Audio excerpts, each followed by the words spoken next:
In the darkest nights, we find our light. Battered souls, but we won't lose sight. Surviving together, never alone. Through every trial, we carry on. Surviving together, never alone. Through every trial, we carry on. Surviving together, we stand tall. United forever. Strength and courage will overcome. Oh, surviving together, victorious, and never alone. Hand in hand, we'll face the unknown. We see you, we hear you, and we believe you. Hey, everyone. How you doing today? Welcome to Saturday, July 12th. Jen Marie is here and Crystal is here so far. Welcome, guys. Jen, I am. It's been too long. I'm glad you finally made it live. Crystal, how are you doing? I hope you're doing well today. Indigo, thanks for joining us in our chat. I appreciate you being here today. We are going to be talking about Bessel van der Kolk's book, The Body Keeps the Score. If you have never read this book, I highly encourage you to read it. It's kind of one of the seminal pieces of trauma and understanding what it does to our brains, what it does to our body. It can be very triggering for people. There's a lot of stories that he intersperses, examples of other people.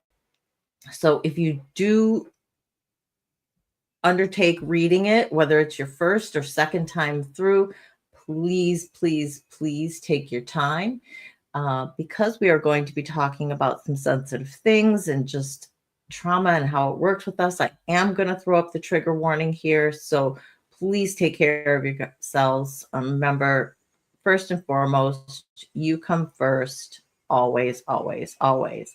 Okay, I have had my computer shut down for the last day. So there's absolutely no reason why StreamYard should be fighting with me, but it still seems to be. Yes, Indigo, you definitely need it on your shelf. Like I say, you need to take your time with it. I'm rereading it. I think I read it back in college, to be honest. Maybe I've never read it. I don't know. I thought I had read it. I've gotten about a third of the way through it right now, and I'm reading it for a couple of different reasons. I mean, one, this is just one of the seminal books on trauma and understanding trauma. It's a little bit older of a book. Let's see. The one I have gotten, I think, was updated. Let's see what version this is, because some of the stuff he was talking about in here seems to be like a little bit newer. I don't know when it was first put out. This one I have is 2014. 2015. 2014, 2015. So, it's a good 10 years old. But none of the base information in here has changed, right? I mean, there's been some of the stuff that he talks about, research is has developed now, and we've gone through and we've gone, farther beyond what he speaks about in this. But he starts in a very logical way. He takes you through each of, our brain systems, takes us through our body systems, our visceral systems, why trauma gets trapped in our bodies, what we can do about it. The later portions of the book, about the last half of the book, focuses on different therapies. But he just really goes through all of the things that we've talked about here. And as I was reading it again, just some things as I've started putting them more together with my life, as I've been doing a lot more self work, realizing things about myself, about my family, my childhood, how I grew up, not only how the trauma affected me, but just my interpersonal relationships within my family. So I highly encourage you not only to spend time with this book if you go through it, but spend some reflection time after each segment or each time you stop. Um, if you were to look at my book, you will find I highlight, I underline, I write notes, I scribble all them today. Yay, I've got, all these tabs because of things that I want to talk about. I think I've gotten them in the order that I want to speak about them.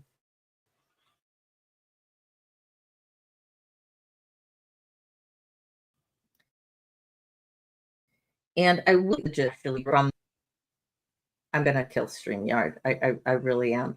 I don't have anything on that it's told me not to have on, like filters and things like that. So they're working with the newest version of the Chrome browsers to integrate it with what I've got or with what their upgrades that they've done. I still have Windows 10. I don't have a Windows 11. My computer is not eligible for Windows 11 upgrades. So I'm either going to have to get a new computer, a new laptop, or limp along until StreamYard figures their stuff out. I don't know. We'll see. If it gets too bad, we'll figure it figure it out. I don't have my backup funds anymore, so I can't just get a new computer. So yeah, it's claiming to have Chrome issues. I got a warning last was Wednesday, so last time we were live, that said the newest updates with the browsers they were having some trouble with. So if there's a little bit of delay between what I'm talking about and my lips moving, you'll understand why. Hugs to Crystal, big hugs out. Hugs out to anybody who needs them. Let's send just light and love and hugs out to everybody who needs it. Everyone sending it here to the chat. Let's send some extra ones out to Carmel as well. I know he could use some too. I doubt he'll be with us today. And you're right, Jen. With all the money they charge, it should work better. I mean, I only have like the medium package, but still, it's $45 a month. I mean, come on. I like it set up better than I like Restream, but I definitely, if they don't fix their stuff and get it all together, I'll be looking for somewhere else. Hey, Shell, how you doing? I'm glad you joined us today. Thank you. Thank you for being here.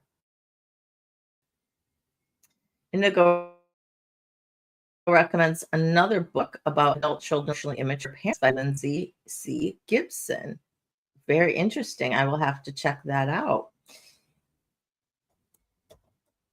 Before we get into me going through the book with the things that I want to pull out, I do have to send out a quick little happy birthday to my baby boy, who is not a baby anymore. It is his birthday today. I just can't believe it. His girlfriend came by and picked him up. He thought he was going to get together with his friends later on and just have a quiet little picnic with her. Little does he know that all of his friends are going to be at this picnic. So it's actually a big birthday party. So he should be pretty surprised about that. And then I'm sure they'll figure out their stuff going on into the evening of what they were going to do. But she's a sweetheart. I'm so glad that she put that together for him.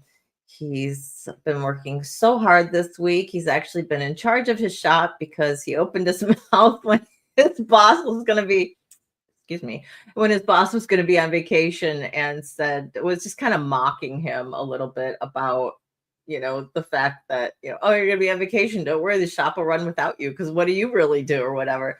Yeah. So his boss made him the boss for the week. That'll teach him. It's also Vicky Molesky's birthday. No way. Jen, please send her happy birthdays and tell her that she obviously has a very, very special birthday because she shares it with my son, who was almost born on 7/11 and could have gotten free Slurpees for life, but he decided to hang on a little bit and wasn't born until the next afternoon, which a little over 2 hours ago, actually, looking at the clock right now, or almost 2 hours ago. Yeah, 1:17 in the afternoon, he was born. You'll be at her party later. Oh, okay, great. Yes, please, please give her big hugs from me and tell her that she has a very special birthday. Because anyone who shares my son's birthday obviously has to be special. It's just my feelings. Okay, so let's talk about The Body Keeps the Score by Bessel van der Kolk. A Belgian who was ahead of his time. He started practicing. I think he went to med schools in the 1960s, really started getting into psychology and psychiatry in the late 1960s, early 70s. And so was the first on the wave of people who were recognizing PTSD in the war veterans who were coming back from Nam. Now, PTSD, it wasn't named as such until much later on. I'll say much later on, a little later on. I think it was maybe the late 70s that they finally coined it. I learned the exact date in here, but honestly, I don't remember. Before then, it was called shell shock. It wasn't something new. They had identified this with people who were coming back from World War I and more World War II with this concept of shell shock, of just not being able to integrate back into society very well, that the trauma of the war was just too overwhelming.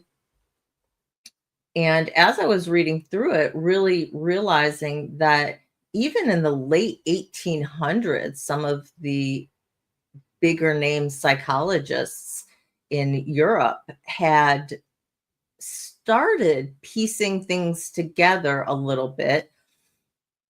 Didn't really go into a whole lot of it, but definitely were aware that traumatic events can shape ourselves. They didn't understand why or how, but there was a seedling put there when people started building, off of them for years afterwards.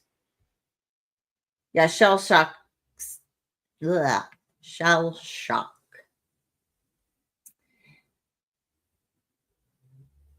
So I think the way I'm organizing it is, and it's something we will speak about more later on. It's not anything I have done a show on or I've gotten much involved. I know kind of the surface education, I've educated myself kind of surfacely about attachment styles. There's many more now that they've identified and more traits that they've identified in each of these than Van der Kolk has in his book. But even just the baseline, it kind of got me thinking, since, so much of my trauma was during childhood, about why I reacted to the trauma the way I did.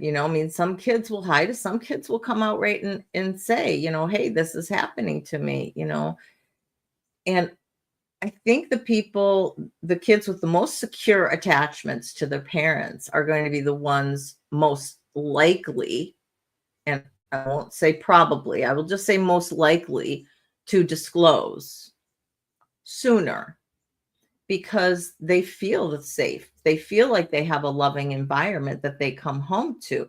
And this is assuming the trauma is happening outside the home. Okay. if they have a safe place to come home to, they have at least, if it's a one-parent home or a two-parent home, they feel safe with both of them. We need that safety in order to disclose our fears.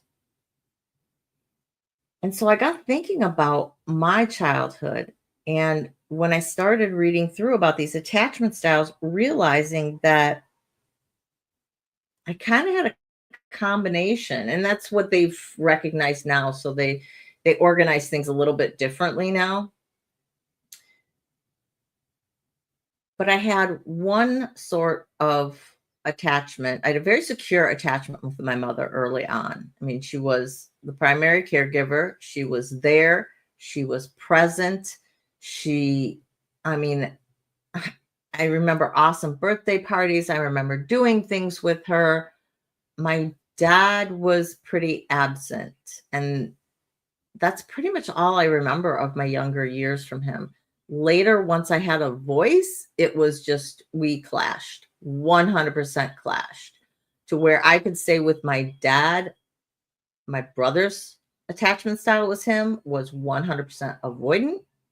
Mine was 100% anxious.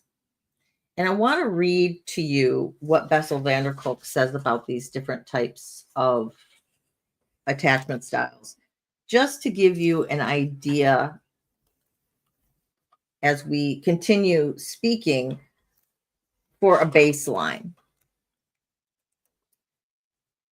So he starts, he says that as we grow up, we gradually learn to take care of ourselves, both physically and emotionally, but we get our first lessons in self-care from the way we are cared for.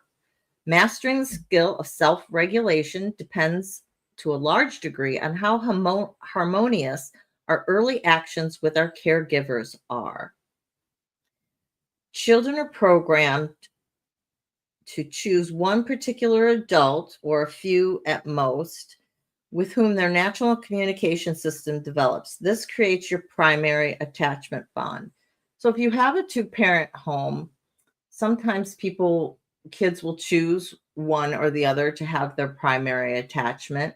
I think because my parents were so divergent in their approaches to us as kids, definitely my primary attachment was with my mother initially. I didn't even really consider having much of attachment to my dad. Like I said, I just don't remember anything. I mean, I never remember a time of my dad suggesting, hey, how about we play this game? Or, hey, how about we do this? The only time was when he would coordinate vacations or, trips, things of that nature. And it usually always involved my grandparents. So it was always going and seeing somebody. I don't ever remember just taking a trip, just the core family, the four of us, my parents and my brother and I, to someplace that didn't involve family.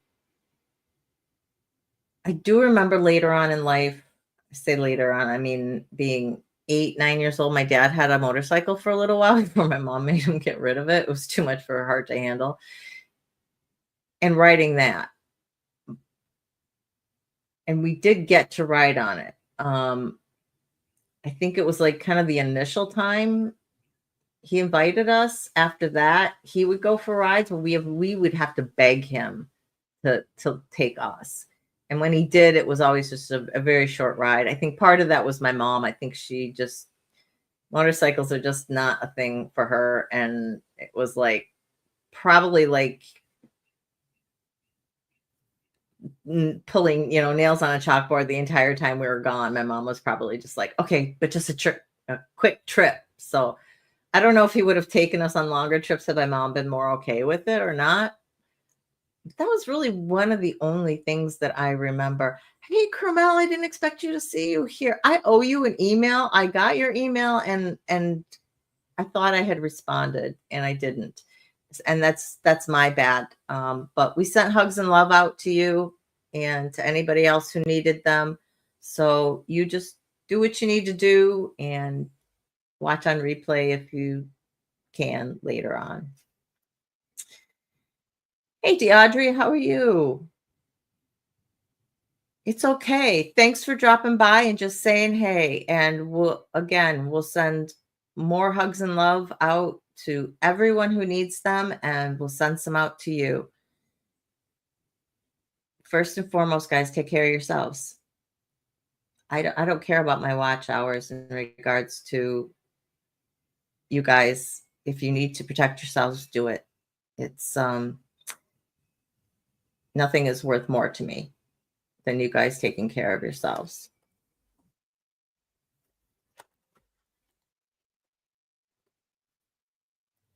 Okay.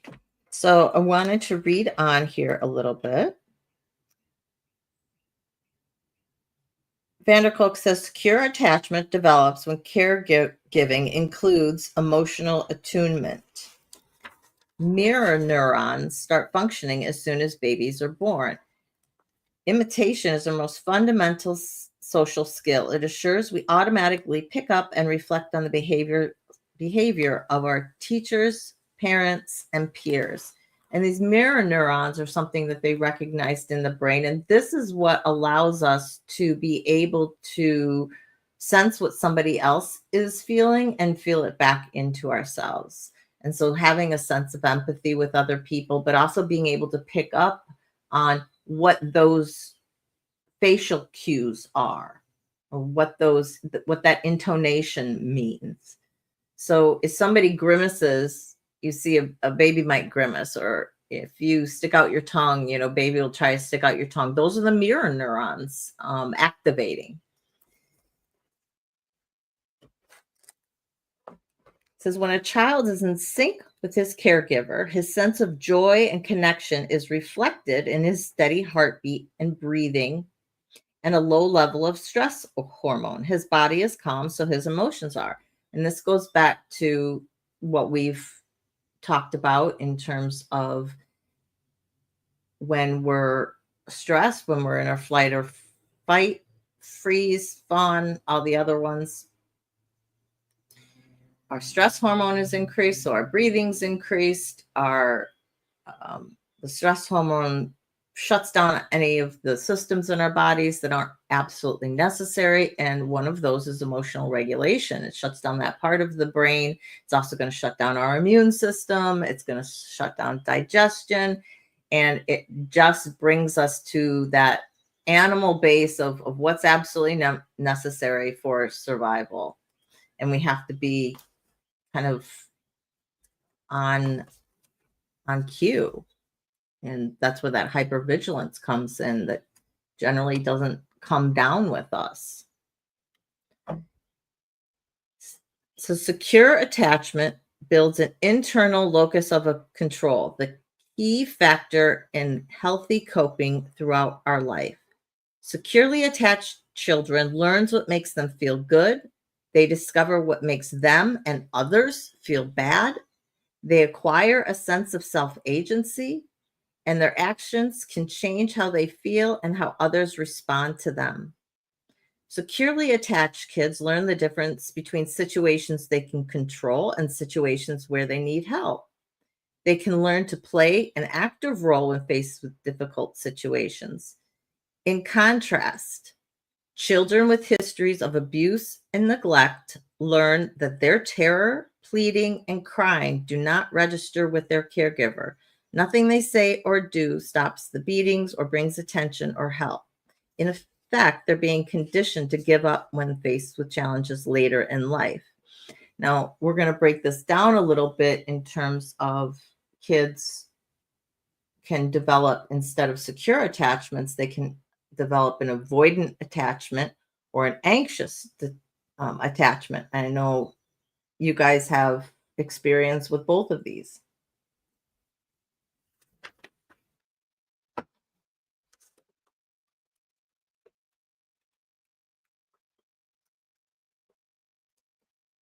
Just continuing on a little bit. Abused kids are very often sensitive to, abused kids are often very sensitive to changes in voices and face, but they tend to respond to them as threats rather than in cues for staying in sync, because there's something about what they're getting the external communication, the external input is not safe. It doesn't feel safe. It doesn't feel good.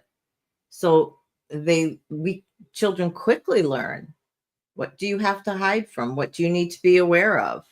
Dad raises his voice, stomping through the house, a slammed door.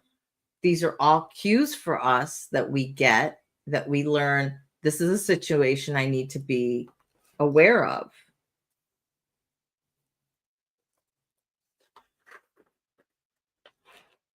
So this is one of the reasons abused kids become so easily defensive or scared.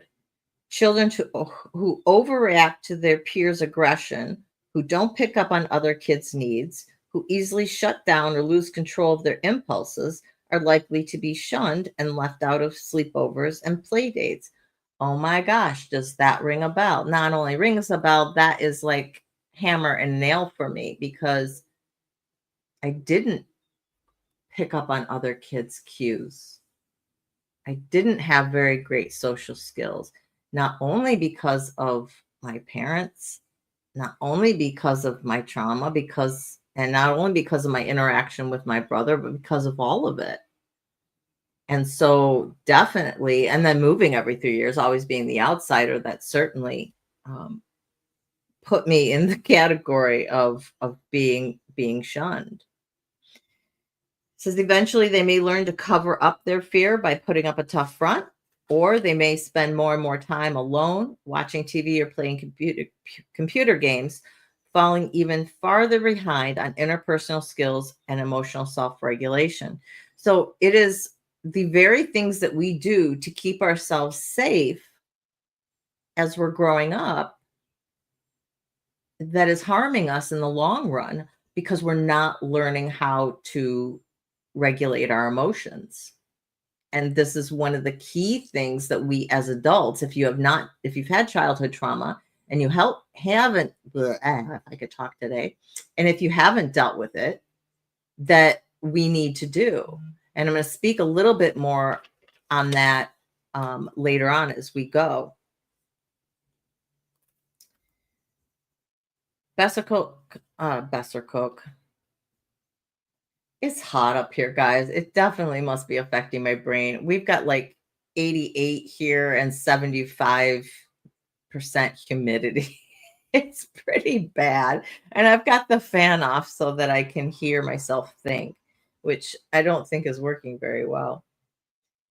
Continuing on, though, children have a biological instinct to attach. They have no choice. Whether their parents or caregivers are loving or caring, or distant and sensitive, rejecting or abusive, children will develop a coping style based on their attempt to at least get some of their needs met.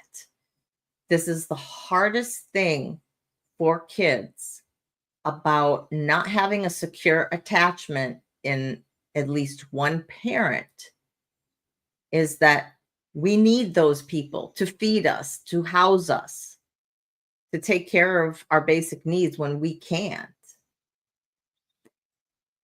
And even as we grow, there is a desire to emotionally connect and to try something. And we learn how to deal with that caregiver who isn't loving and caring, or who isn't present. And I'll explain a little bit more what I mean by that as we continue on here. Children whose primary caregiver is unresponsive or rejecting.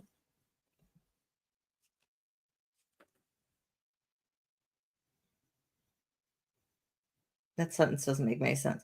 Children whose primary caregiver is unresponsive or rejecting learn to deal with their anxiety in two distinct ways. Some seem chronically upset and demanding with their mothers. I'll just say caregiver, while others are more passive and withdrawn. This leads us to the two other types of attachment styles that Bessel van der Kolk identified. The avoidant attachment, he was speaking about this in the context of, just so you understand with the words that I'm reading, they did a experiment where the mother would be in with their kid and then they would leave the room for, say, 30 seconds and they would come back in. And they just observed the mothers and their interaction. And they just picked all these women by random and were able to quickly determine who was developing a secure attachment and who was developing these other forms of attachment based on how the mother was interacting with their child. So this is what they saw with these other two types. Avoidant attachment, the infant looks like nothing really bothers them. They don't cry when their mother goes away, and they ignore her when she comes back. This doesn't mean that they're unaffected. They still have chronically increased heart rates that show they are in a constant state of hyper arousal. Bessel van der Kolk calls this dealing but not feeling. That's pretty on par. Dealing but not feeling. And I hadn't heard that before. The anxious or ambivalent attachment, infants constantly draw attention to themselves by crying, yelling, clinging, or screaming. They're feeling but not dealing. They seem to conclude that unless they make a spectacle, nobody is going to pay attention to them. They become enormously upset when they don't know where their mother is, but derive little comfort from her return. And even though they don't seem to enjoy her company, they stay passively or angrily focused on her, even in situations where other kids would rather play. You say anxious toddlers grow into anxious adults, while avoidant toddlers are more likely to become adults who are out of touch with their own feelings and others. In school, avoidant children are likely to become bullies to others, while anxious children are often their victims. So there is a third category, which is what he calls the disorganized attachment. And I didn't want to become too bogged down with attachment style for this. So I don't want to go into too much of the distinction between all of it. But I'll say this in regards to disorganized attachment. And they did find this with a lot of trauma survivors. Children in this situation have no one to turn to. They're faced with an unsolvable dilemma. Their mothers are simultaneously necessary for survival and the source of fear.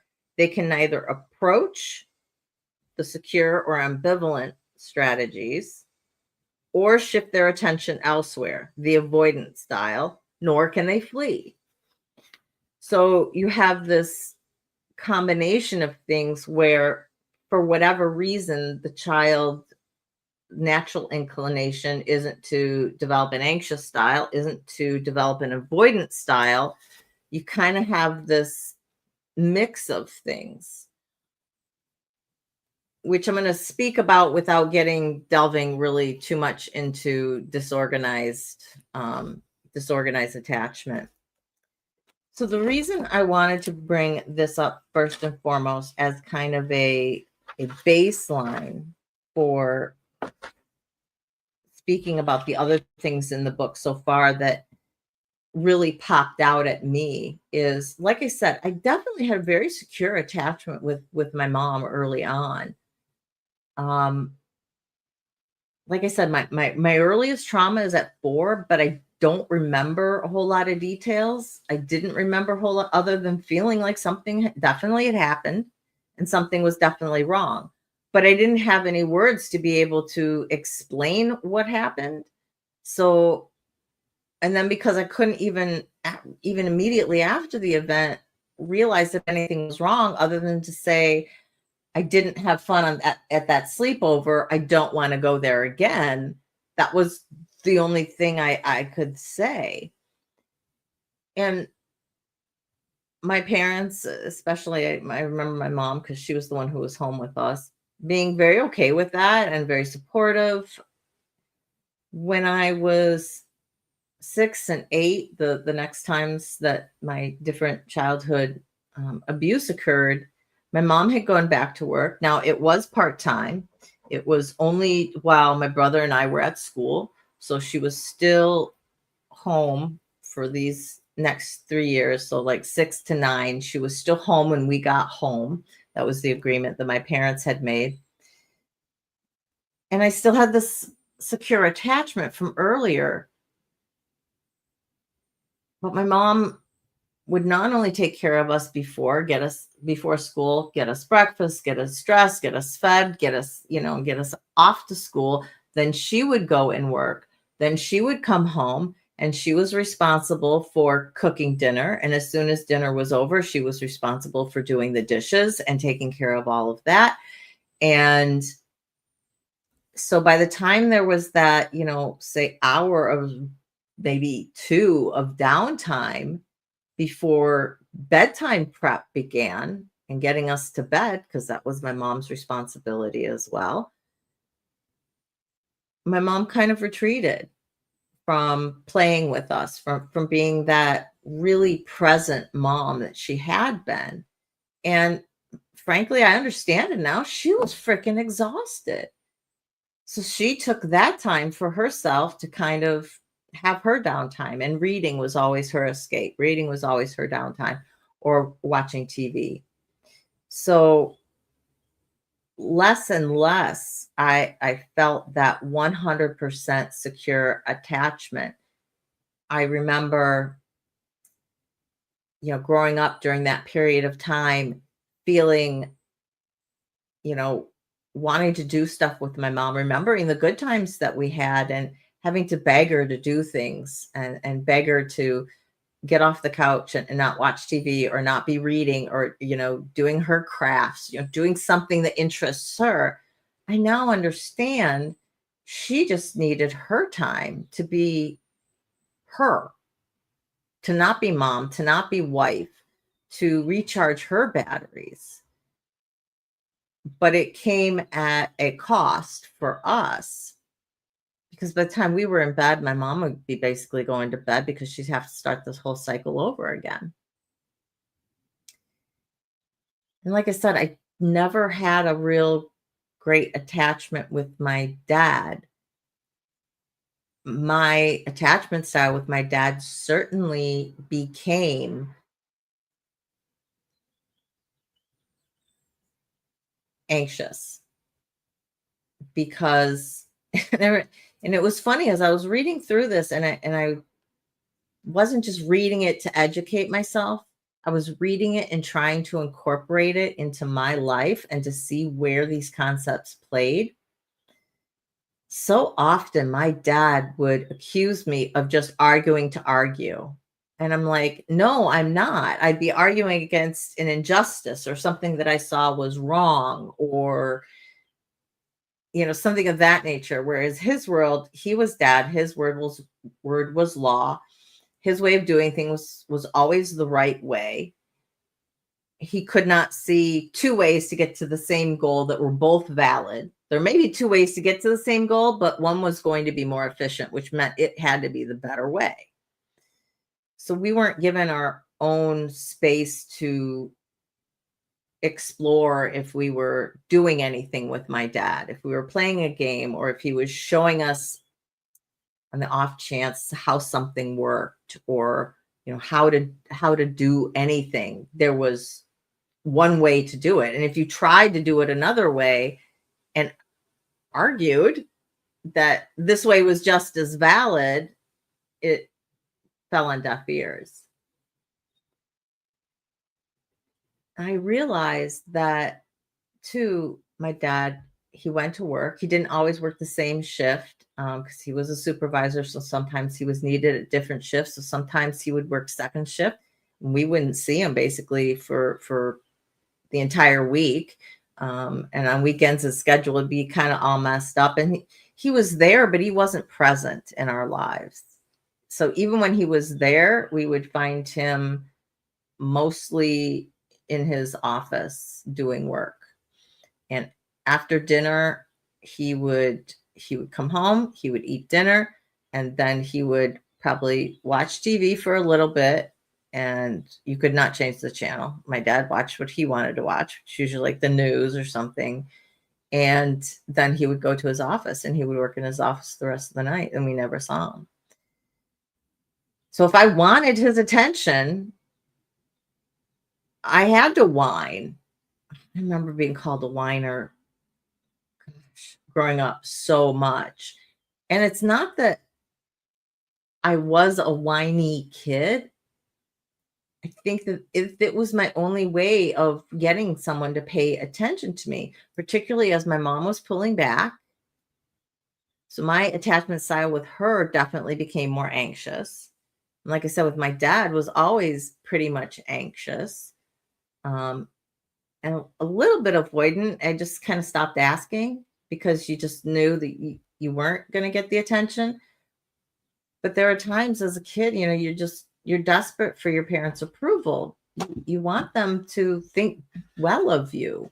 And so you want, when you come home with a art project or an A on a test or 100% something, you want those accolades. You want that pat on the back. And when you don't get it, the only way sometimes that you can feel that you have any control or to get any sort of reaction, anything out of them, is to throw a tantrum or to scream or yell or start an argument. So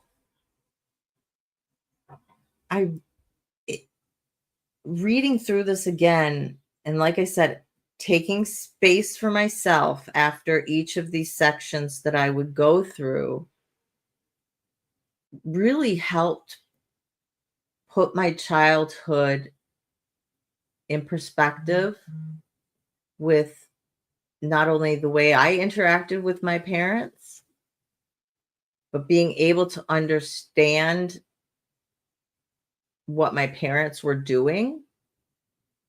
Like I had to think about, why did I feel less connected to my mom growing up? Always more attached, right? But less connected. And realizing what was going on with her and what she was doing. And so as I reflected and was able to go through all of this, putting my trauma in amongst that, and then looking at that through my adult lens now, and being able to look back at my childhood saying, okay, this is what the trauma was causing in me. This is where my home situation was. My attachment style with my brother was pretty much avoidant. He avoided me, I avoided him, because like I said, he's a good person. He's a nice guy. He just doesn't have really much of a use for a sister on a daily basis, right? And didn't all growing up. I felt that at the time as a rejection of me. And I never realized it until later on in life how deeply that really truly affected me. Because it was kind of the second rejection in the family coffin. First was kind of my dad, just in terms of him never instigating, never being really present with us kids. I remember he brought a briefcase of work on every vacation. Even if he never opened it, the threat was always there. It was always like, yeah, I'm going on vacation with you, but I do have work to do. And I think he used that as an escape. I know now my dad had a lot of trauma from the war that he has never processed. I don't believe he's processed to this day. He has coped, but that's not the same as processing and healing. And his way of coping was, when things I'm sure were overwhelming for him, was to become a workaholic, as many of the vets coming back from war became, both what you saw was World War II and with Vietnam. I am fortunate to say he never fell into drugs or alcohol or anything of that nature. So I didn't have to deal with that kind of second layer of things, negative things within our family. I just had someone who was never present. So when dealing with kids or kids who wanted to do something and be engaged, and he didn't know how to engage, he had lost that piece of himself. Now, I don't know if my dad from before the war. They had my brother. My brother was, I think, 9 months old when my dad went away to war, came back 3 years later. All I know is from my mom, if he was a changed person. Now, I don't know how he would have reacted had he not gone to war. If he was the person like beforehand, would he have been more present, or just based on his own upbringing and his thoughts about things, the way he saw the world, would it have played out fairly similar? I don't know. But I see the signs now. I see the signs in his avoidance of his trauma and how he was unable to be present because he didn't know how to feel. He didn't know how to connect. So he fell back on his military bearing. One way to do things the right way. It's only one way to do things. I am the commander of my family, so what I say goes. That was his way of ordering his universe. And when he couldn't do that, he fell back into work. Quite simply. And that's, when growing up, there was definitely always a disconnect between my parents in terms of how to parent us as children. My mom was a hugger. And so that's where my very conflicted nature. And I think that, and we'll get into it. We'll cover attachment styles more in depth in a separate show at some point here. I do think my style with my mom definitely became disorganized because I still had that secure attachment. I still needed her. But she was pulling away. She would still be present occasionally. And so I would be able to have that. If something really went wrong, or my dad was, yelling, because they argued a lot. That's pretty much all I remember from growing up is my dad yelling and my parents arguing, my mom yelling because my dad was yelling at her and them fighting. And my brother's solution was avoiding it, and he hid out in his room all the time. So he found his hobbies, and no wonder he became a total introvert. If he wasn't born an introvert, he was certainly made into one, but I think he had more of that introvertness innately. I escaped in terms of reading and stuff, but when I wanted attention, I'd certainly interject. I was not shy about my opinions, and I now realize that was my cry for attention. That was my cry for somebody to pay attention to me, that I am here. Can anybody play with me? Can anybody do anything? Hey, Sven, how you doing? Kamal says a very recognizable parental situation with the war trauma. Yeah, I think that a lot of people, if you've had parents who came back from the war, I was a welcome home from Vietnam baby. My brother was, oopsie, we got pregnant, we better get married. And he was already, he was in the ROTC before, and so he was already going to enlist. It wasn't a question of the draft just came at a bad time. He was always going to go. So came back to a child who was 3.5 years old and didn't know him. And so I'm sure that formed the base of their attachment. And then my dad coming back from the war, I'm sure he never really connected with my brother kind of ever. They were eventually able to build some form of a bond, but it definitely wasn't a deep, affectionate, warm, secure attachment type of bond.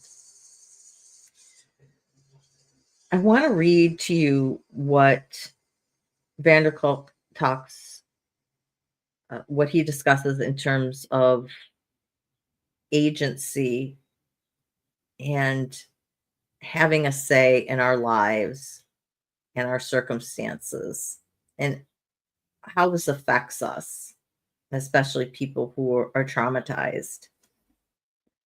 Agency is the technical term for the feeling of being in charge of your life, knowing where you stand, knowing you have a say in what happens to you, knowing you have some ability to shape your circumstances. Knowing what we feel is the first step to knowing why we feel that way.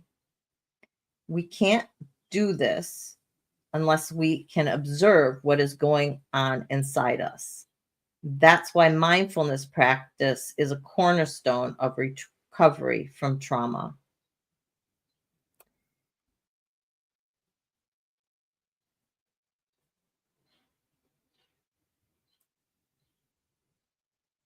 So many of my patients of trauma survived.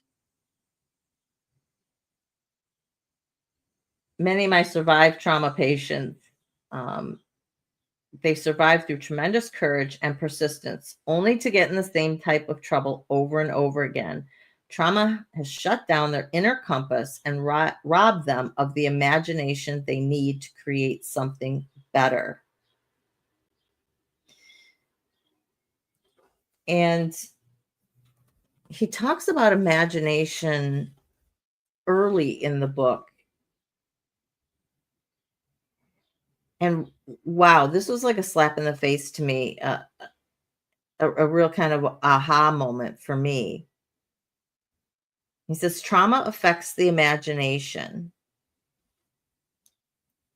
He was showing Rorschach tests to some PTSD veterans. He said the 5 men who saw nothing in the blots had lost the capacity to let their minds play. He said, but so too had these other 16 men for viewing scenes from the past in those blots. So they were seeing scenes from the war in those blots. They were not displaying the mental flexibility that is the hallmark of imagination. They simply kept replaying an old reel. Imagination is absolutely critical to our quality of our lives. Our imagination enables us to leave our everyday routine by fantasizing about food, travel, sex, falling in love, or having the last word, all the things that make life interesting. Imagination gives us the opportunity to envision new possibilities. It is an essential launch pad for making our hopes come true. It fires our creativity, relieves boredom, alleviates our pain, enhances our pleasure, and enriches our most intimate relationships. When people are compulsively and constantly pulled back into the past to the last time they felt intense involvement and deep emotions, they suffer from a failure of imagination, a loss of mental flexibility. This really struck me because I was always the kid who was known as I had no imagination. Don't ask me to play with dolls and play with dolls and recreate a situation or anything like that. I was like, okay, I wouldn't be using my imagination. I would just recreate what I saw at home. I just copy. Uh, Sit down and ask me to draw a drawing. Ignore the fact I can't draw with a lick. I would have no clue what to draw. Well, tell me what you want me to draw. I totally disconnected with that part of myself. I preferred board games where there were certain rules. and I knew what to do with them. I didn't have to use imagination. And I remember saying this even to my parents, or, to my mom, or playmates, or whatever. I have a hard time with imagining things. I had no imagination. This was just kind of something that was known about me growing up. Had no clue that this was part of my trauma, that this was a trauma effect. No clue. Now that I look back at it, it makes perfect sense. I don't know what I was like as a kid before 4. I don't know if I had an imagination, if I think I was a curious kid and asked questions like anybody else, and loved doing things, and being out, and this, that, and the other. Um, I don't know if I had dolls that I played with then, if I played with them more on an imaginary basis. These are all questions that have come up in the last couple of weeks as I've been reading through this, that questions that I want to ask my parents. What do you remember about me from that time period? How did I act? It's a conversation that I want to have, not only about my recollections of things in my own childhood, but there's also a deeper conversation I think that needs to happen in terms of their role within it, not in any sort of accusatory way, but in understanding where I am now and how I am the way I am. And I haven't figured out how to phrase that or how to go about that piece of the conversation yet. But I certainly have an interest now in starting a conversation with them about what they remember about me growing up. I particularly want to ask my dad, name 3 things that you remember doing with me for fun. I don't know what he'll come up with. I don't know if he'll be able to come up with anything.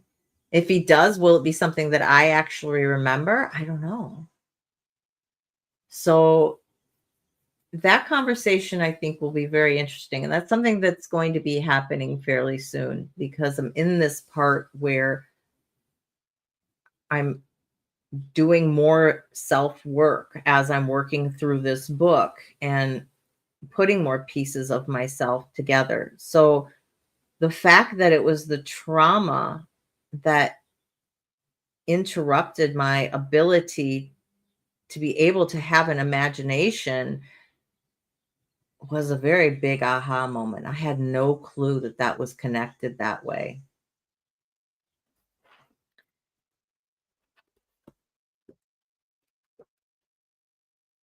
One of the other things that Bessel Kolk talks about, and I'm actually going to skip to real quick. Hang on. Page 92. We mentioned this briefly when we started in our episode where we talked about soma practices, where Deborah Lee was on, and she was going through soma practices, and she had actually brought this up and had reminded me about it, and I'd kind of forgotten about it.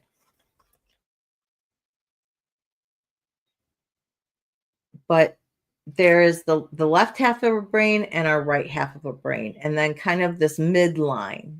And this is what he calls the mohawk of self-awareness, the midline structures of the brain, starting right above our eyes, running through the center of our brain, all the way down to the back. All these midline structures are involved in our sense of self. They give us a physical sense of where we are, but they also connect to our emotions in terms of who we feel we are. And this is a hallmark of trauma survivors, of losing that sense of self. And for childhood trauma survivors, we don't ever really get that ability to develop a sense of self. I don't know about you, But I distinctly remember growing up at different points of my life and saying, I don't know what I think about that. And so I would just take on what somebody else thought about it. Because even when I sat and thought about it for a minute, I didn't have any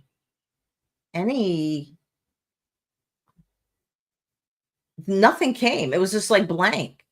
It was I could not draw on that sense of self, and I realized because I didn't get a chance to have that piece of me really evolve. Now, as years went on, as the trauma events ceased, as I began to heal, not fully, but just the very beginnings of kind of putting trauma into perspective, realizing that I had had trauma, I came to have a little bit more a sense of self. Figuring out things I was good at helped a lot. Um, so it gave me more of a self identity, but I still didn't know me. I remember being in my late, let's say 22, 23, 24, in there, and hearing something on TV, and it was like a moral dilemma of something. And I distinctly remember feeling and saying to myself, I have no idea what I think about that. And then thinking on my life and realizing there's so many things that I have no idea what I think about. No clue whatsoever that it was related to trauma and how I had grown up at the time.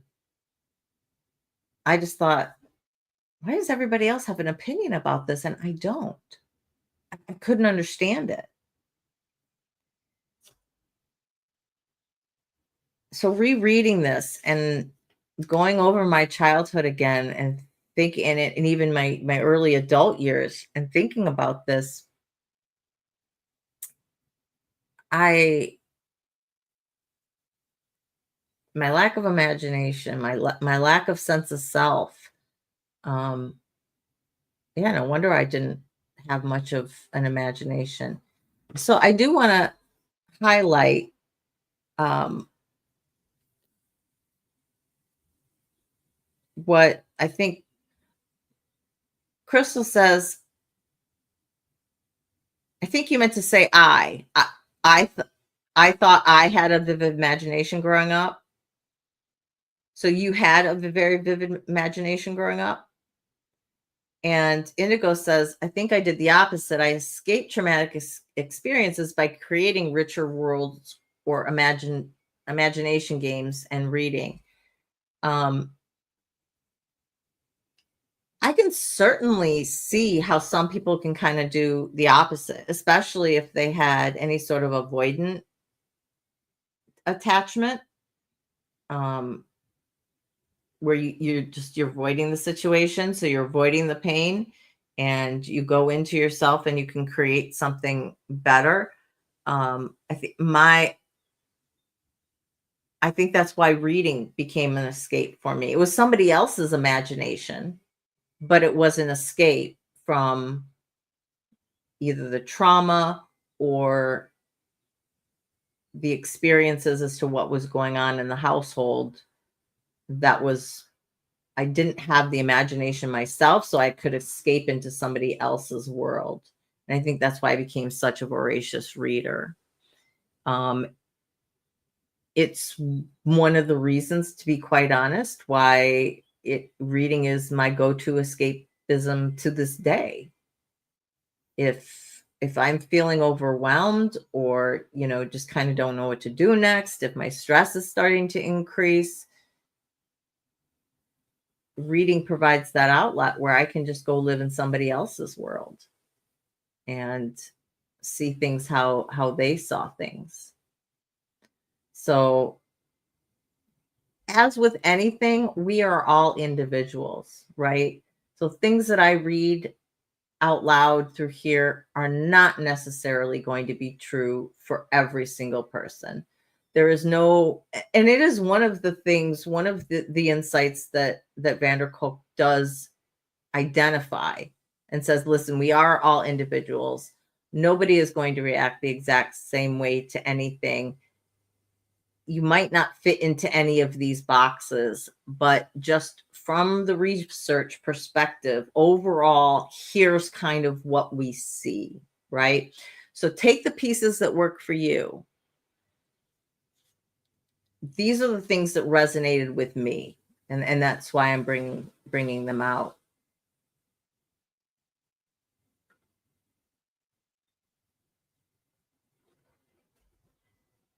Interesting. This is why I'm really going to be interested to see what a conversation with my dad brings up. Crystal says, I've asked my dad what it was like for him growing up, and he can't remember. I've asked him who the primary disciplinarian was in the home, and he had no clue. So he certainly has blocked out a lot. Kamal says, I had to work hard to get over the idea of getting rid of second generation war syndrome. And I think you find this with a lot of vets who have severe PTSD. And that is why the beginning of this book was so fascinating for me to read, because Kolk starts with the PTSD patients, because he started treating those people before he actually got into kids and doing any research with children or treating children. And seeing his insights on vets and why they could not, because of the trauma, they couldn't really feel unless they were reliving that experience. They couldn't connect to their daily lives. They couldn't be present in their daily lives. And it makes it more understandable. You know, little slights become big slights. I understand my dad so much more now. And I understand the generation he came from, just like his father before him. You don't talk about stuff. And that's why a lot of vets from that era, if they have sought treatment, it came much later. There were some that decided to seek treatment fairly soon after the war into the 70s, and that's, you know, why they have the base of knowledge that they have. But I think when you look at the numbers in regards to people who were, let's say, Vietnam vets, I think the numbers would probably show out that most of them who did any serious healing did so much later in their life.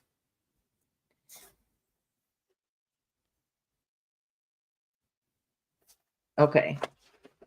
So I talked about that. The next thing I wanted to bring up was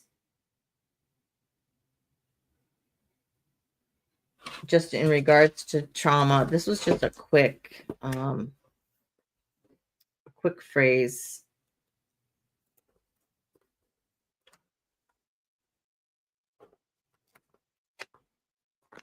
that Kolk mentions in regards to trauma. This, in order to feel emotionally close to another human being, our defensive systems must temporarily shut down. In order to play, mate, and nurture our young, the brain needs to turn off its natural vigilance. Many traumatized individuals are too hypervigilant to enjoy the ordinary pleasures that life has to offer, while others are too numb to absorb the new experiences.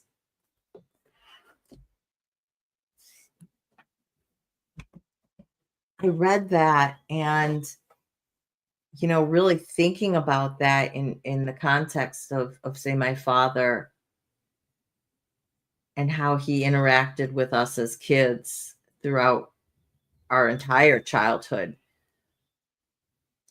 there were very few things that my dad had an interest in outside of work.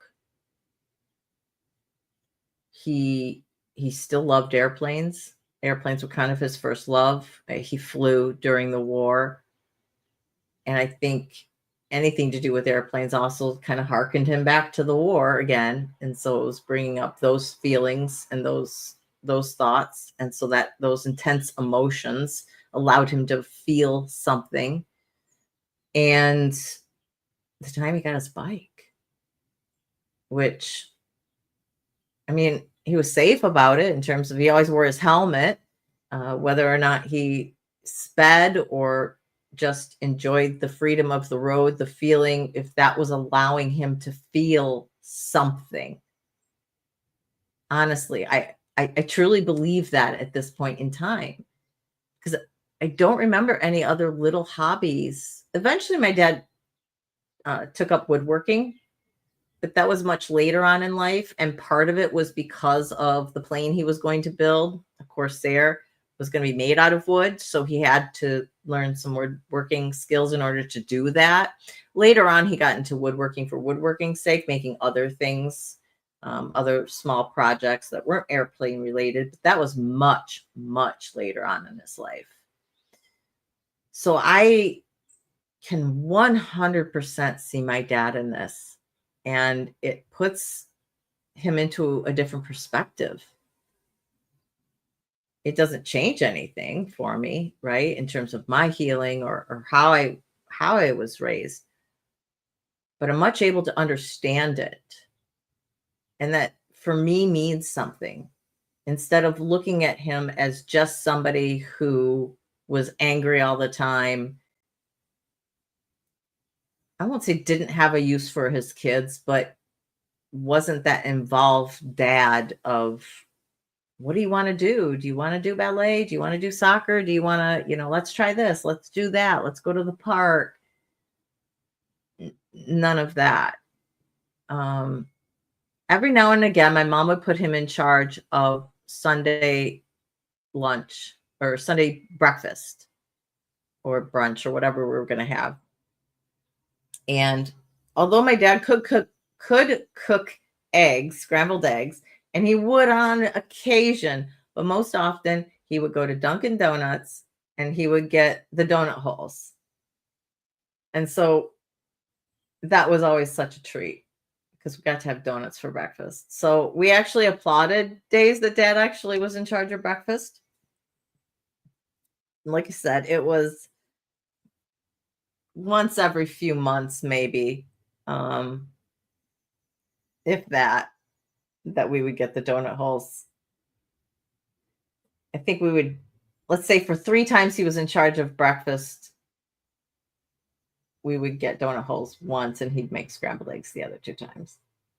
Because he always put drops of vanilla in it. That was raised, so those were dad's eggs.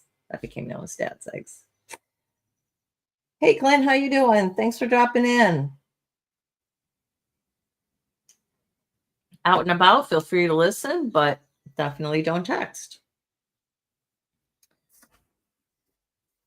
So I don't know if any of this, has been resonating with you or your childhood, or if you're starting to make connections with your own parents or whoever were your caregivers and seeing them in a little bit different of a light. I've heard the stories of my parents growing up, some, but it seems like I've heard the same 4 stories, right? And now I'm wondering, I want to hear more. I want to hear what day-to-day life was like for my mom. Because she had parents who adored her. I mean, they adopted her when my grandma was 40, my grandpa was 44. She was their world. They had tried for kids for decades, and my grandma was just never able to have them naturally. And so when they adopted her, she was the apple of their eye. She went everywhere with them. And As a consequence, though, she did spend a lot of time with adults and at adult events.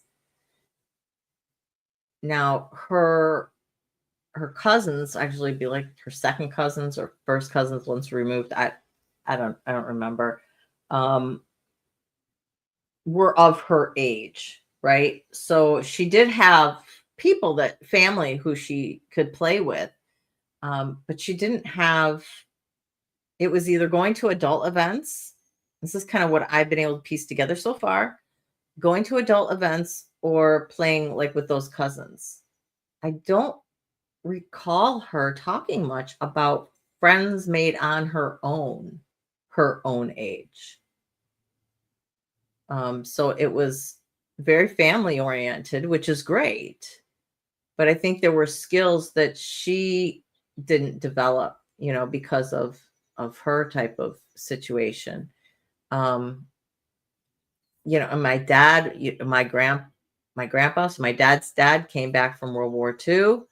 My grandmother was very much a people pleaser, from what I understand. Very intelligent, extremely intelligent woman. I would have loved to have gotten to know her. She died when I was 2, though, so I don't have any direct memory of her. I just have a few photographs that I see her holding me in. But from all accounts, she was very much a traditional woman in terms of the expectations. She took care of the kids and she took care of the house. My grandfather worked, and he had his Saturday night bowling league. This was not something she was part of because she would stay home with the kids while he went out and did his bowling league. And it wasn't until a little later on in life she started kind of branching out with her own thing. I do know there was some fighting, but I've never really gotten a straight answer on kind of how that went down or what the interaction between my grandparents was really like. Probably not a real happy memory. So nothing my dad likes talking about very much. He doesn't like talking about unhappy memories very much in general, I think. Times that I have tried to talk to him about some things in my life, it's kind of, well, it's your life. You need to live it the way you feel that you have to. That's kind of his tact on most things now, or that's how you see things. He's not going to engage in talking about it. So I think I can maybe peel some memories out of him. But in terms of, I know some people after they've done their trauma work, they've had questions and direct questions for their parents in regards to things. I don't really see that ever being able to happen with my dad or being productive. I could have the conversation, but it'd be very one-sided, I think.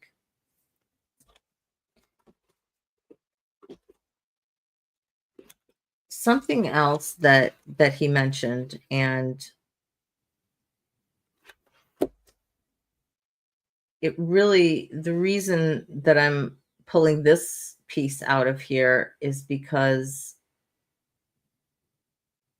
dating on and off over the years, and especially now that I have my channel, I don't hide the fact of what I do in my spare time. I have my day job where I do law work, and I have my channel work and all the research that goes into this, plus the trauma work and the healing work that I'm doing with myself.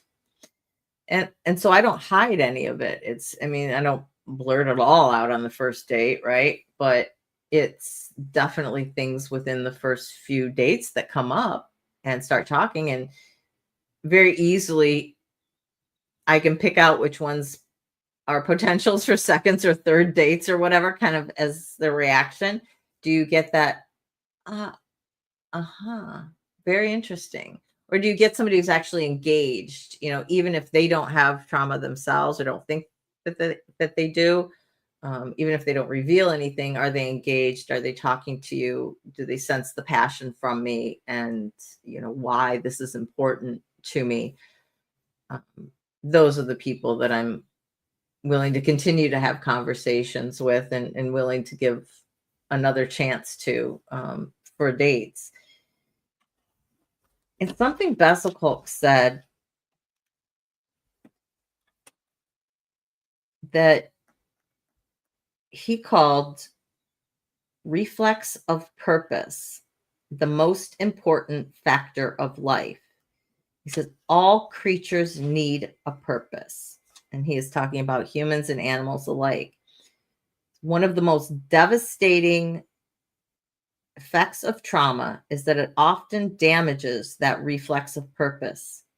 How do we help people to regain the energy to engage with life and develop themselves to the fullest?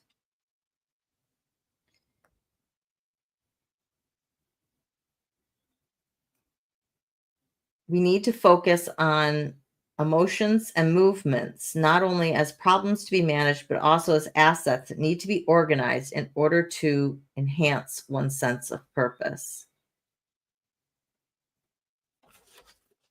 And the reason this really struck me was I started thinking about this channel. I started thinking about as I was engaged early on in my early adult life, in my healing journey, how I was always drawn to helping survivors of different forms of trauma, and how that was always so fulfilling to me. And that was one of the things that propelled me further along in my healing journey because, like I said, I had this disconnect when I was growing up about being able to feel like I could call myself one of those trauma survivors. And how could I really be putting myself in this position of helping trauma survivors from the one hand, feeling like I was one of them? And that's why I was able to help them and why I felt drawn to them. But then this other logical part, quote unquote, logical part of my brain is saying, but yet you don't remember your first time. The second time was kid on kid. So how could that be abuse?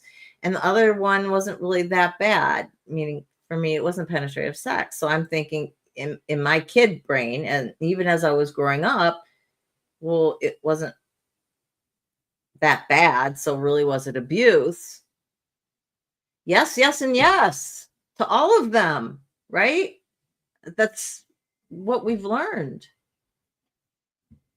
Just because you don't have the memories doesn't mean that you haven't suffered abuse.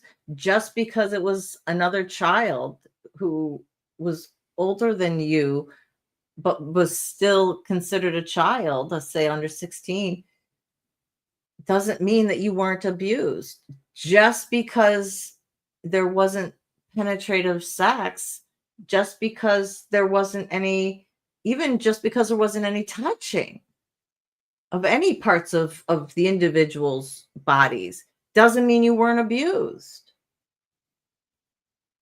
And I'm speaking all in the sexual context right here because I'm speaking about this portion of my childhood. Not only then what I come to learn later on as some emotional neglect. So certainly for my father, that emotional nurturing was 100% lacking. Now understanding that he had no capacity for it. He just had none. He wasn't in touch with his own feelings and his own self to be able to give that to us children. So then put that little T trauma on top of these bigger T trauma incidences.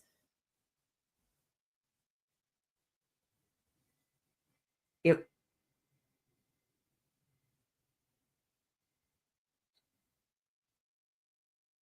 anything, Crystal. When I say penetrative sex, I'm speaking of um, any type, anything that was to penetrate you as the victim at that point in time, right? You as the victim, anything penetrating any orifice of yours, any implement, any object, any body part.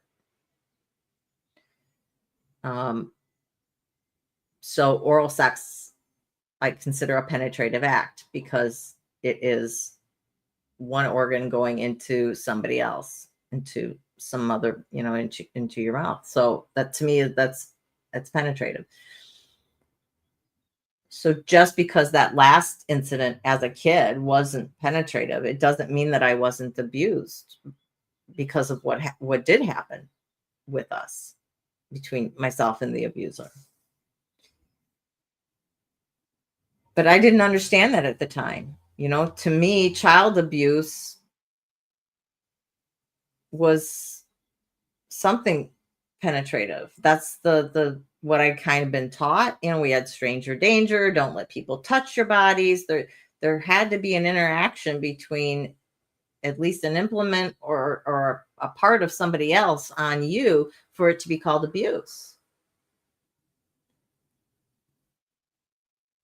So I had these three distinct, sets of circumstances, and none of them I felt like I had a right to call it abuse. When each of them are abuse, and collectively, certainly are abuse, and I felt the abuse effects from that carried me through childhood and into my later life. Reading this about sense of purpose, it just, not that I haven't kind of thought this as I've spoken to people, spoken to you as as people of the community here, or friends, outside the community. It just really crystallized for me why I had such an affinity for helping other survivors, and why it was so fulfilling beyond anything else that I ever did in my life, filling me to the core. I love law, don't get me wrong. Most of my law work involves not interacting directly with other people. It's behind the scenes. It's research. I'm providing information to somebody else. And when I feel like I've gotten the analysis right, or I've looked at a statute that nobody else had interpreted before and come up with, I felt, was the right answer based on all the facts and circumstances were in front of me, I certainly felt a satisfaction, but I would not say I ever felt fulfillment. Now, had I been more involved in client work, direct client work, would I have felt that with the legal work? I don't know. It's possible. Because like I've said in the past, there's been times I've filled in for other people, and it's very very, very satisfying on a different level to get that connection with somebody when you do a good job, whether it's the defendant themselves or whether it's family, saying, thank you for the way that you handled that. Thank you for the way that you walked me through this. I understand so much better. Thank you for just feeling like you care, right? So definitely more fulfilling than in terms of legal work than working behind the scenes. That's satisfying. And I like doing it. And I still love working behind the scenes in law. And I still love doing what I do in regards to research and analyzing things. But working with survivors, this truly fulfills me. Being able to share of myself openly, honestly, rawly, the lessons that I learn, the things that I pick up, to have you guys say this at home, to have other survivors see that there is possibility of healing, that there is hope out there. Even if you're going through a dark period, reach out, connect. we can survive together. And for everybody else who either doesn't have trauma or doesn't think they have trauma, just providing education and reaching out that way. And maybe that person, what they have learned, they're going to be able to help somebody in the future because they know how to hold space for a survivor. They know how to support somebody. They have an understanding of how grooming happens and what to look for. As one woman said to me in a comment after watching one of my grooming videos, said, "My God, I wish I had known this," in regards to raising her children. But now she does. And as a grandma, I guarantee you, she's certainly going to be on the lookout and be looking for those red flags because she knows now. She's educated. And each of us, as trauma survivors, as people, I mean, sense of purpose, as Kolk realizes, all creatures need purpose. The piece I didn't read, they need to organize themselves to make their way in the world, like preparing a shelter for the coming winter, arranging for a mate, building a nest or a home, learning skills to make a living.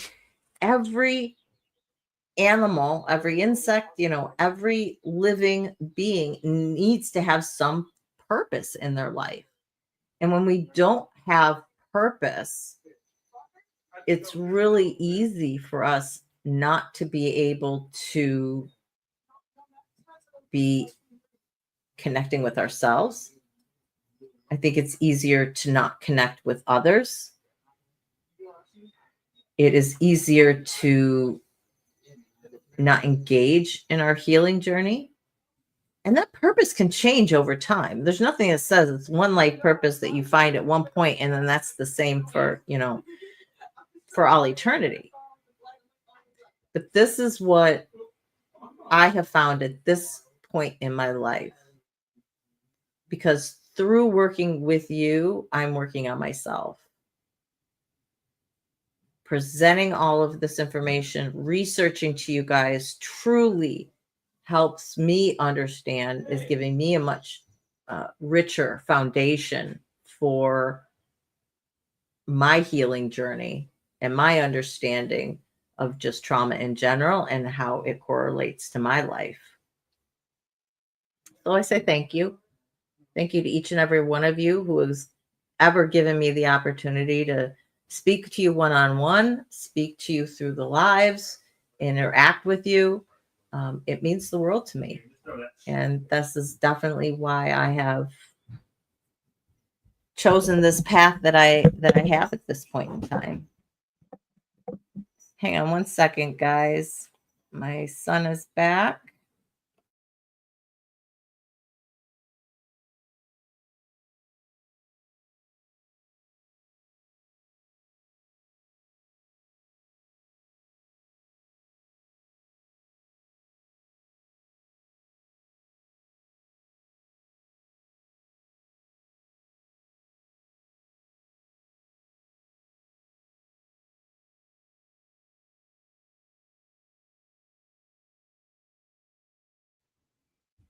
Sorry about that. Apparently the picnic is over and everyone is back here to hang out for a little bit while they regroup and figure out whatever they're going to do for the evening. So the last thing I want to bring to you guys today in regards to the body keeps the score. I should say there's two things. The last thing I want to bring to you that kind of relates to this whole topic and what we're talking about, and one's just kind of, oh my gosh, I can't believe that this was actually something that people used to think in the past. So page 47.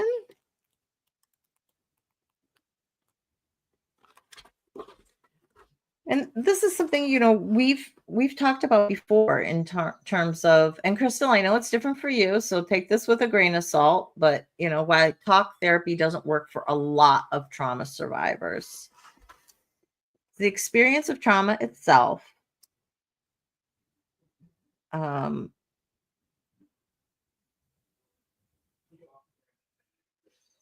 hang on, I got to start back. Okay. Start over. No matter how much insight or understanding we develop, the rational brain is basically impotent to talk the emotional brain out of its own reality. It's so much easier for survivors to talk about what has been done to them than it is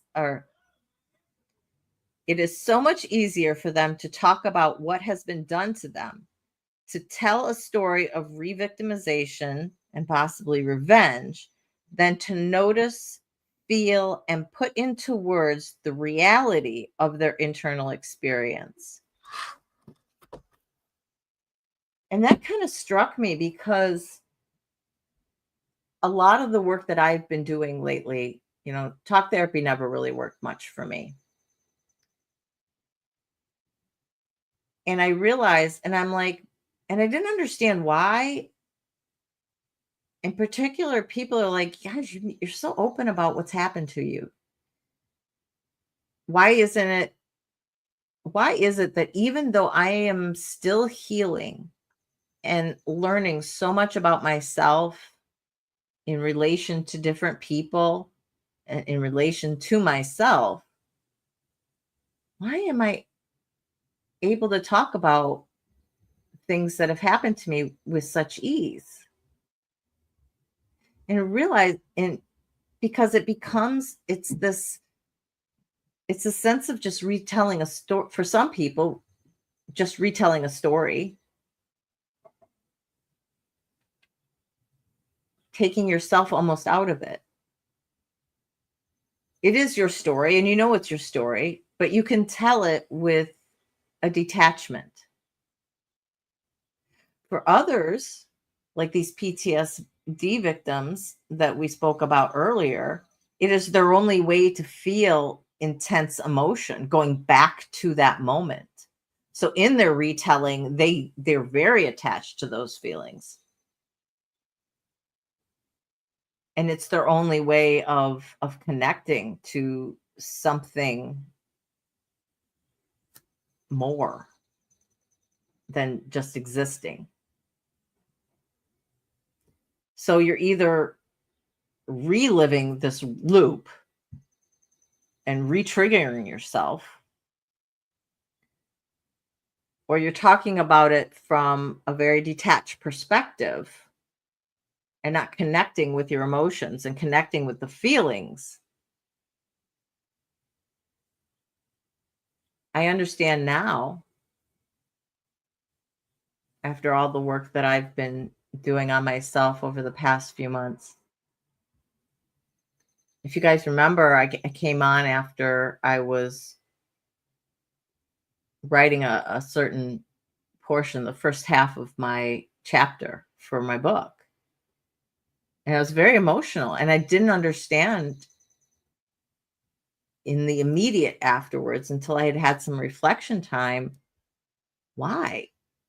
Because I've told this story a bazillion times, whether it's to other survivors, whether it's been on the channel talking to you guys, whether it was through the 3 introductory videos that I had when I first started the channel of here's my story.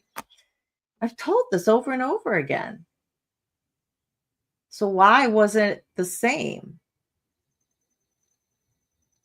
And when I sat with myself and I reread what I had written,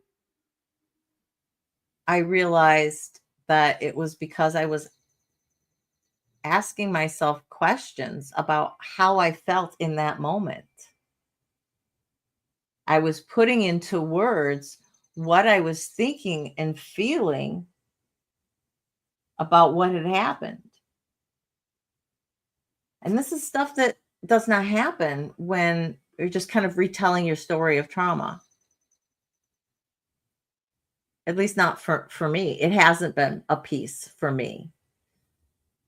So connecting with those emotions and learning how to look at our stories, look at what we've survived,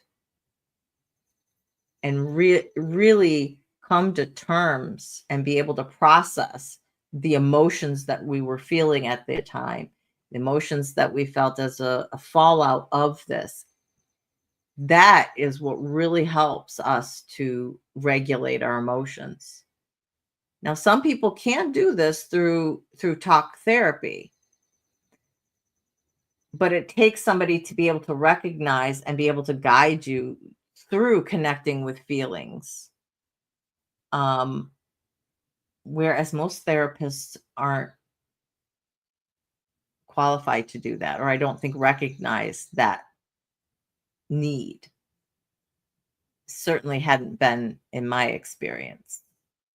As why as it didn't work as well for me as soma based, because for me that's what I needed.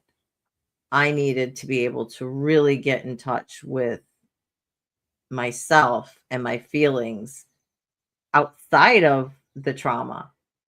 Because like I said, I didn't, that sense of self was lacking for so long within me. And so those, I didn't have the imagination.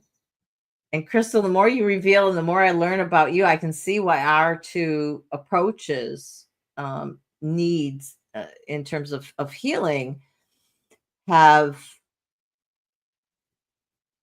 been very different. But we've come at things from different, and our experiences were totally different, right? As well. So again, we go back to the fact we're all different. And there is no one therapy that's going to work for all. Top down is going to work for some, bottom up is going to work for others. That's kind of just a fancy way of saying, you know, talk therapy versus body-based therapies. And some people are going to need a combination of both.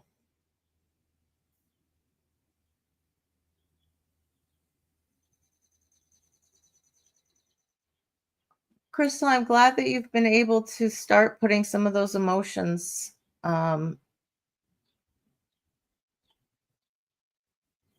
into what happened, and feeling those emotions. It really is the hallmark of healing when we're able to integrate those two sides of ourselves.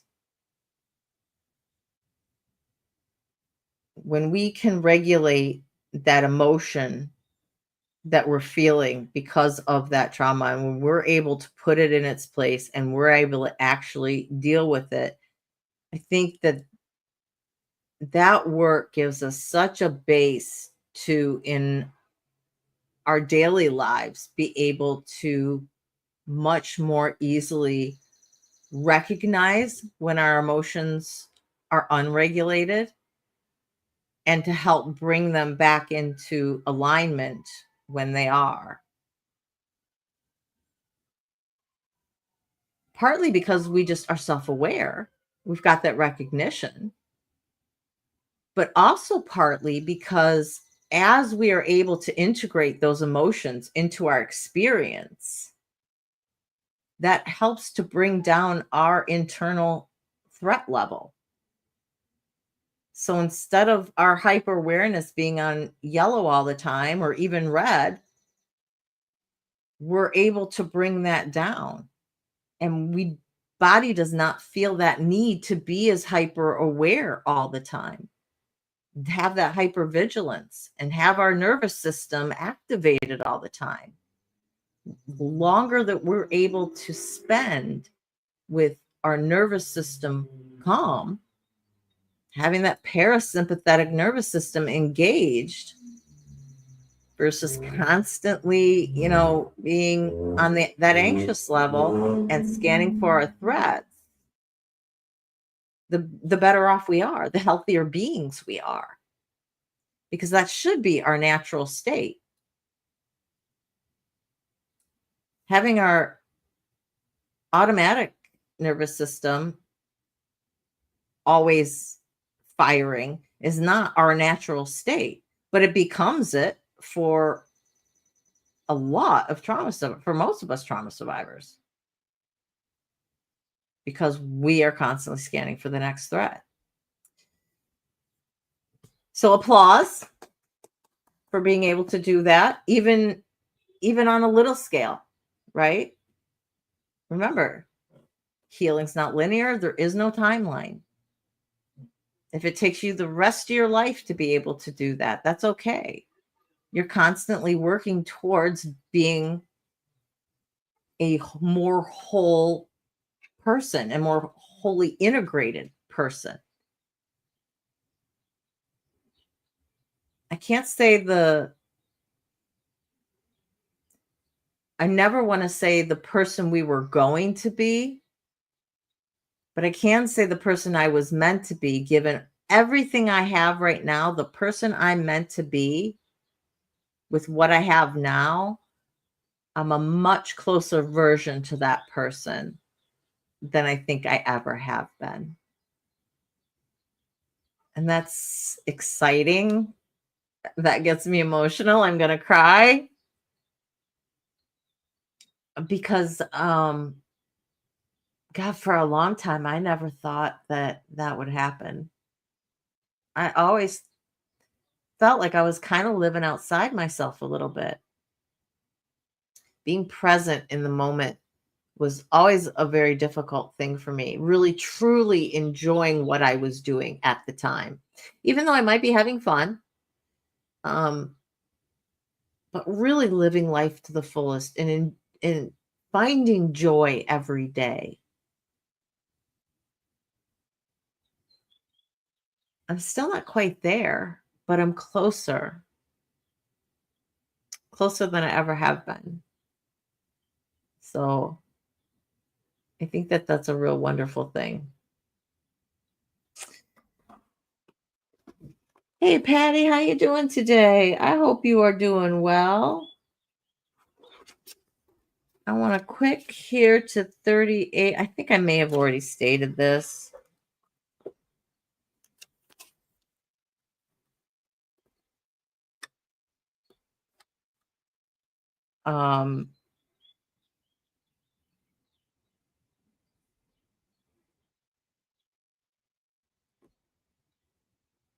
No, but this is so these are two last points. This is just something early on in the chapter. Kolk does kind of go through, since he was involved so early on in psychiatry and dealing with trauma and trying to address this, how the field in general viewed trauma and therapies. And at first they had kind of this brain disease model, which was there's something just inherently wrong with us, which in part led to the pharmacological advances. Because if there's a brain base for it, if there's a chemical imbalance, if there's a disease, then we can create a drug that'll fix it. And that took over for a real long time. But in talking about the brain disease model, he says it overlooks 4 fundamental truths. Our capacity to destroy one another is matched by our capacity to heal one another. Restoring relationships and community is essential to restoring well-being. So what he's talking about is connection, right? Being able to feel something for somebody else, empathy, and connecting with somebody else in our lives on some form of a level is critical to our healing. It's critical to surviving and thriving. 2, language gives us the power to change ourselves and others by communicating our experiences, helping us to define what we know, and finding common sense of meaning. And this goes to the If we don't have words to explain it, we can't heal it. If we can't define it, we can't connect with it. So language has a lot of meaning, and there is a lot of good that can come from talking about our experiences, talking about our feelings, talking to somebody else, connecting with somebody else. 3, we have the ability to regulate our own physiology, including some of the so-called involuntary functions of the body and brain through such basic activities as breathing, moving, and touching. And what he's getting at and really taking issue with is the whole science can fix it. Science is the only way we fix it, right? You got something wrong with you, you take a pill and we can fix it. And what he wants to get across is that we can calm our own nervous systems. We can regulate ourselves. Is that all that's necessary for our healing? No, absolutely not. But it means we don't necessarily need medication to help ourselves. Sorry, guys, if you're hearing that. And 4, we can change social conditions to create environment in which children feel safe and where they can thrive. Again, recognizing that how we interact with people, how we interact with kids, how the kids are raised, this all has a big impact on how we're able to function as children and then later on as adults. That it's not just inherent that you have depression and that something can fix it. It may be because of how we were raised. I think the kids are getting a little loud out there, so this is probably a really good place to end. I had one other piece that I wanted to bring you, but I think I'll just do it as a little short because it doesn't connect with everything that we were talking about here today anyway.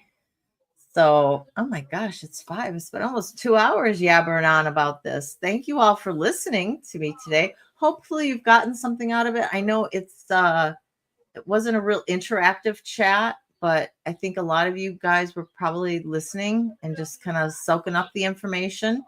If you're listening on replay, drop me a note and let me know, did something strike you? Were there any aha moments for you in any of the pieces that I was able to bring out?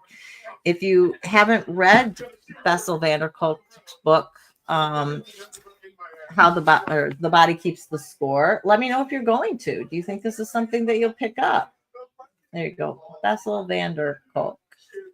I did tell him, give me 5 minutes, and it's been more than 5 minutes, so I don't fault him for that. I have no doubt they'll be starting up the fire pit or something soon. So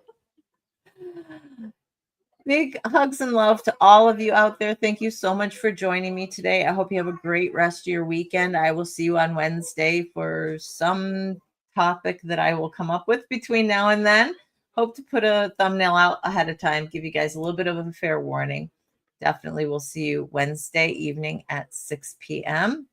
So, mwah, hugs and love to you guys. Thanks for the birthday wishes for my son. He's definitely enjoying it. Remember, you are worthy, you are valuable, and you are loved for who you are, just the way you are. Hugs and love from me. Mwah. Surviving together, never alone. Enjoy the outro, guys.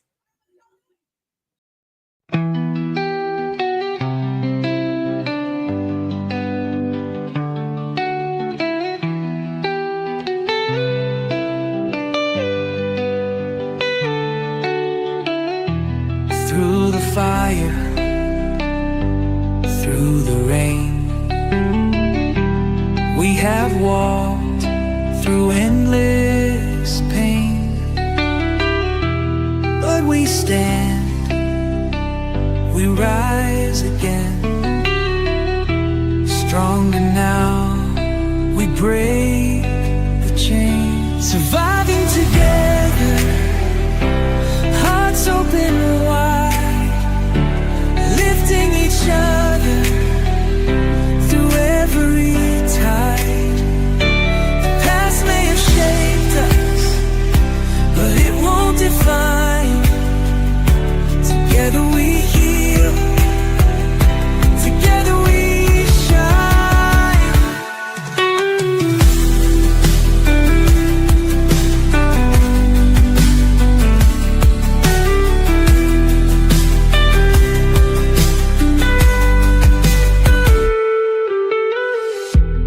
Every tear,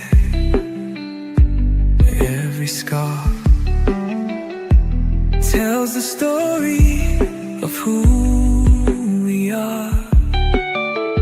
Not just survivors, but warriors too. With love as our armor, we see this through. We see you, we hear you, and we believe in you. Surviving together, hearts open wide, lifting each other through every tide. The past may have shaped us, but it won't define. Together we heal, together we shine.